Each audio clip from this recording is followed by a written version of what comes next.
Eu gostaria de me apresentar. Eu sou Patrick Moisés. Eu nasci aqui na cidade de Três Corações e fico muito feliz de estar podendo falar de cinema aqui na minha cidade. Porque quando eu comecei a me interessar pelo mundo das artes, numa cidade pequena tinha poucos recursos para se aprender teatro, dança, voz, música, da minha trajetória. Que eu acho que isso pode servir para muitas pessoas a terem como exemplo o que eu fiz para conseguir realizar meu sonho, que era o sonho de fazer cinema, de ser ator e de estar passando o meu sentimento através da sétima arte. Um dos primórdios do cinema que a gente não pode esquecer é a pintura. O homem sempre viu no seu reflexo uma maneira de se eternizar. E com a pintura, a gente descobriu a paleta de cores. Então os grandes pintores foram os grandes inspiradores dos novos cineastas que surgiram. Porque eles já tinham um estudo de luz, já tinham um estudo das cores e já tinham um estudo da profundidade. E então eu posso dizer que a pintura deu início ao cinema. Faz parte da história do cinema, porque sempre a gente se recorre aos grandes pintores para poder se inspirar nas cores, né? Como eu falei, nas paletas de cores. Então é muito importante que a gente estude os grandes pintores, né? Do renascentismo, os pintores modernos, todos aqueles que fizeram a história da arte, né? A direção de fotografia, junto com a direção de arte, ela é muito pautada nesses grandes pintores. Então a gente não pode esquecer de Van Gogh, não pode esquecer de Caravaggio, a gente não pode esquecer de Picasso, a gente não pode esquecer de Monet e de todos esses grandes pintores que fizeram, né, esse início das cores no cinema. Junto com essa ansiedade que o homem tem de ver retratada a sua imagem em algum papel, em alguma moldura, a humanidade, junto com o seu progresso da civilização e das grandes invenções, surgiu um cientista, o Thomas Edison. O Thomas Edison criou a fotografia, que é também um dos conceitos básicos que a gente conhece hoje. Então, através da fotografia, ele descobriu que ele podia imprimir numa placa de alumínio a imagem retratada e capturar com produtos químicos. Considerando que Thomas Edison é um inventor da fotografia e que esta foi um dos primórdios do cinema, podemos dizer que o pai do cinema foram os irmãos Lumière. Os irmãos Lumière inventaram o cinematógrafo, que era uma máquina que no mesmo tempo que filmava, ela também projetava. Só que ela era muito pesada e não se movia, era uma câmera fixa. E os irmãos Lumière achavam que aquilo ia ser uma coisa esporádica e que não ia ter futuro. Por quê? Eles começaram a fazer documentários. Tem um grande filme que é muito famoso, que é O Trem Chegando na Estação, que vocês podem ver. Porque os irmãos Lumière mostram que o cinema é uma arte de irmãos. A gente não consegue fazer cinema sozinho. Por isso que a gente tem uma equipe de filmagem. E que posteriormente a gente vai estudar cada função, né? Então acho muito importante que as pessoas conheçam o trabalho dos irmãos Lumière, porque aconteceu um fato muito inusitado quando aconteceu a primeira exibição de um filme, quando os irmãos Lumière passaram num parque de diversões e cobraram numa sala escura, que foi chamada de cinema, essa primeira projeção cinematográfica. Então nós podemos dizer que os irmãos Lumière foram as primeiras pessoas que tiveram essa oportunidade de ver seu filme projetado numa tela. Aconteceu um fato muito inusitado, muito engraçado, por dizer, porque as pessoas ficaram com medo e se levantaram da cadeira, achando que iam ser atropeladas pelo trem. Então a gente viu a potência que o cinema tem de mexer com a imaginação, com a ilusão de ótica das pessoas, com as imagens ganhando movimento. Com o passar dos tempos e a modernidade, as câmeras ficaram mais leves e deixaram de ser estáticas, podendo passear através do mise-en-scène dos estúdios e fazer outros planos e conseguir outras tomadas. Então foi se criando a linguagem do cinema que é vista até hoje. E no imaginário popular, essa linguagem, esses planos favorecem muito o entendimento e a captação do filme. Então por isso é muito importante a gente escolher os planos ideais que vamos filmar e estudar qual é o plano geral, qual é o plano fixo, qual é o plano, o close, né? Então a gente pode aproximar a câmera do ator e fazer outros planos para criar uma linguagem que favoreça o entendimento e o entretenimento do espectador. Então é muito importante estudarmos os planos do cinema e usarmos corretamente para que nossa história ganhe mais veracidade.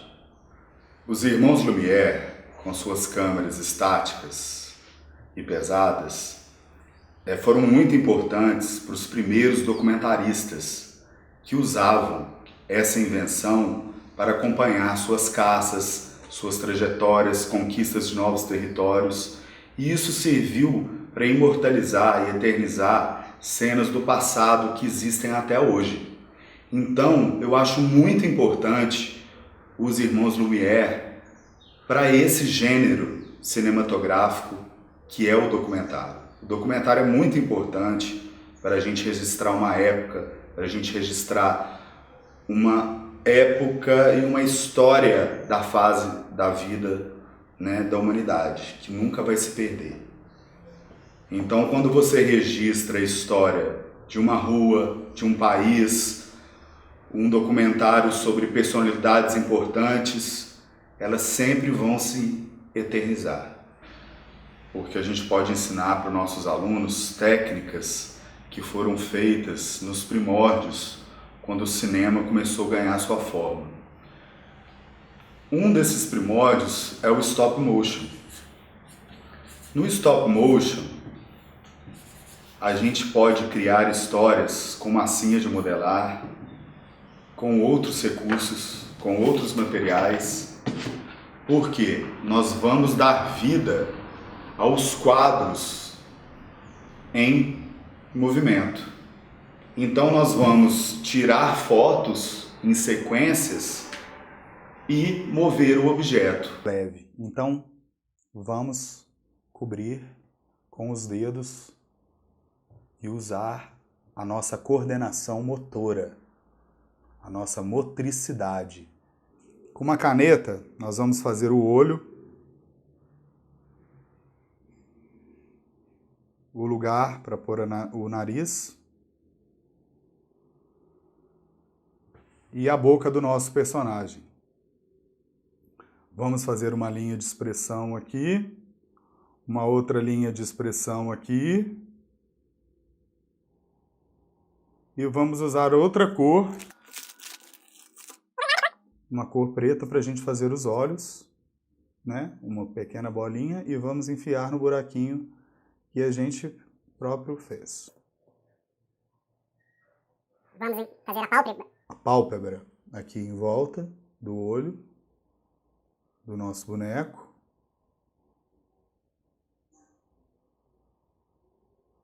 E aqui nós vamos fazer o nariz do nosso boneco, né?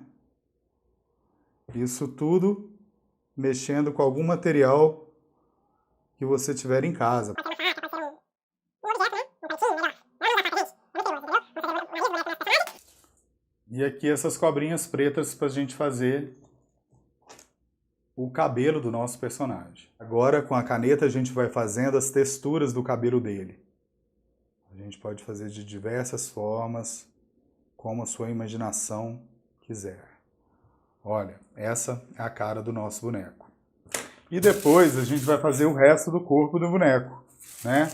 Usando novamente, né, o papel laminado para a gente fazer o corpo do boneco. Então vamos fazer a mão.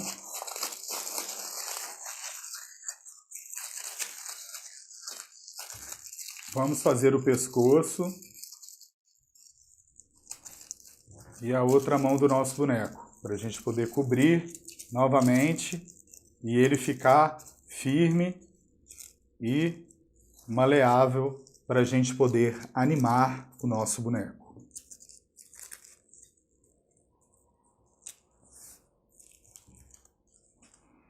Então nós vamos encaixar a cabeça dele aqui, né, com um reforço.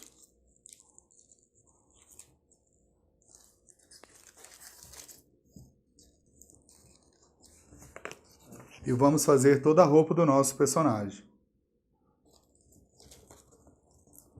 A calça dele vai ser vermelha.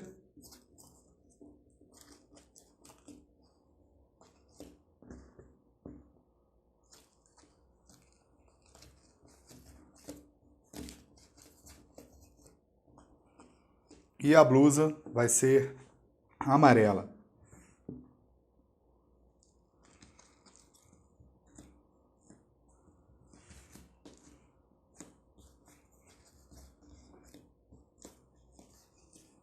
Vamos fazer a mão do nosso personagem.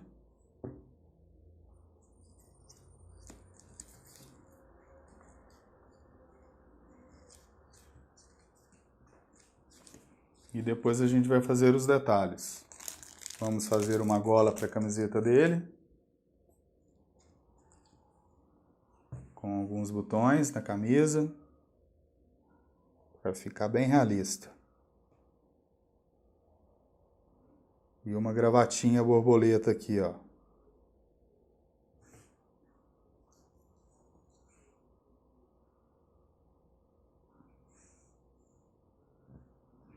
E também um cinto de couro, por que não?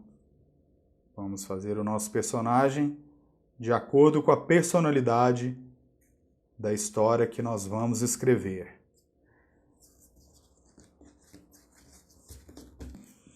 Nós vamos fazer mais a parte da frente. Não vamos importar muito com a parte de trás, porque o nosso boneco ele vai se mexer assim. Nós vamos colocar a câmera de cima para baixo e fazer agora a nossa história e montar o nosso estúdio.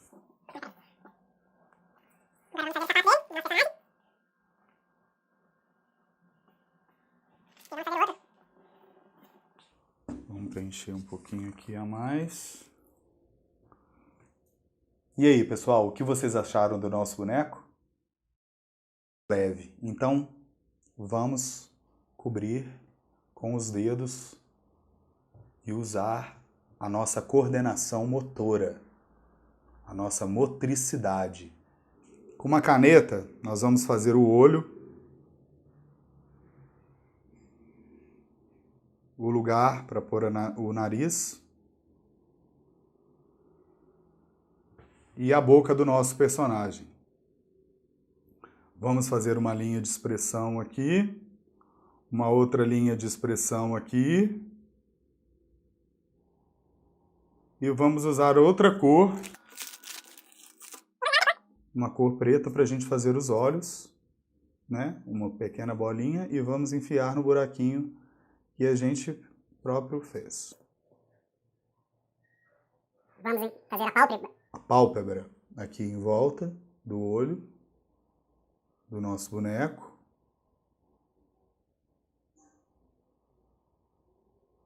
E aqui nós vamos fazer o nariz do nosso boneco, né?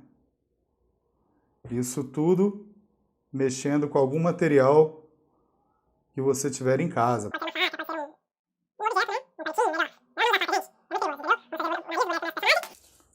E aqui essas cobrinhas pretas para a gente fazer o cabelo do nosso personagem. Agora com a caneta a gente vai fazendo as texturas do cabelo dele. A gente pode fazer de diversas formas, como a sua imaginação quiser. Olha, essa é a cara do nosso boneco. E depois a gente vai fazer o resto do corpo do boneco, né?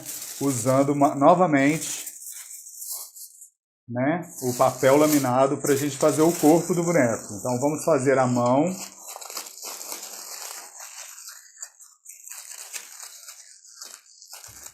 Vamos fazer o pescoço. E a outra mão do nosso boneco, para a gente poder cobrir novamente e ele ficar firme e maleável para a gente poder animar o nosso boneco.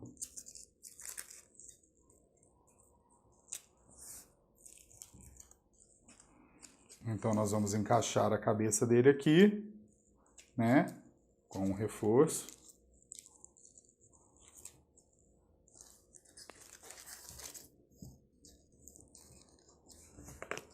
E vamos fazer toda a roupa do nosso personagem. A calça dele vai ser vermelha.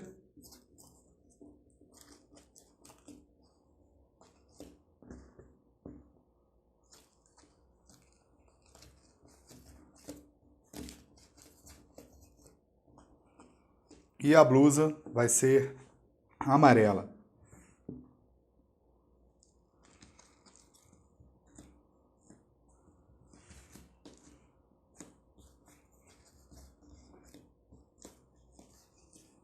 Vamos fazer a mão do nosso personagem.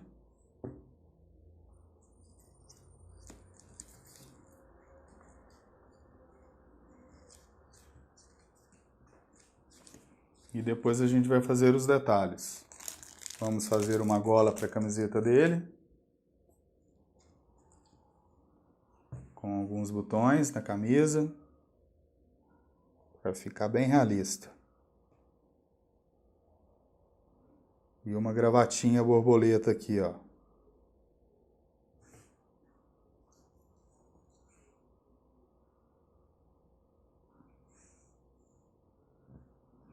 E também um cinto de couro, por que não? Vamos fazer o nosso personagem de acordo com a personalidade da história que nós vamos escrever.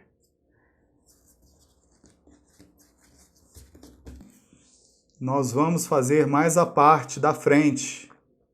Não vamos importar muito com a parte de trás, porque o nosso boneco ele vai se mexer assim. Nós vamos colocar a câmera de cima para baixo e fazer agora a nossa história e montar o nosso estúdio.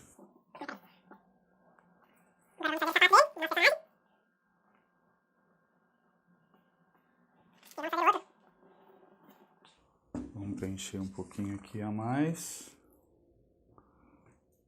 E aí, pessoal, o que vocês acharam do nosso boneco?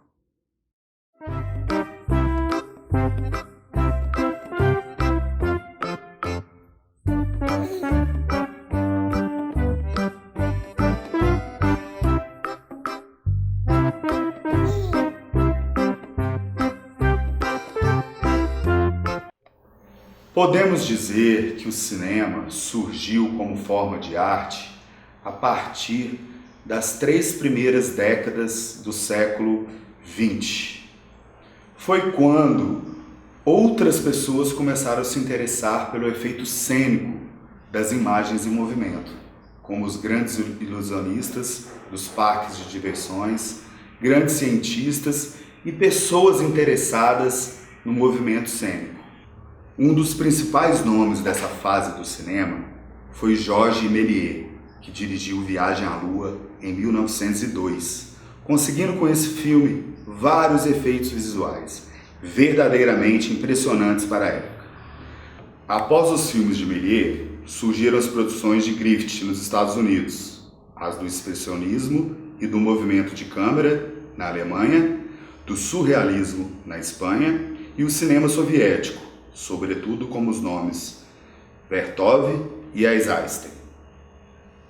Com o passar dos tempos e a modernidade, as câmeras ficaram mais leves e deixaram de ser estáticas, podendo passear através do mise-en-scène dos estúdios e fazer outros planos e conseguir outras tomadas. Então foi se criando a linguagem do cinema que é vista até hoje.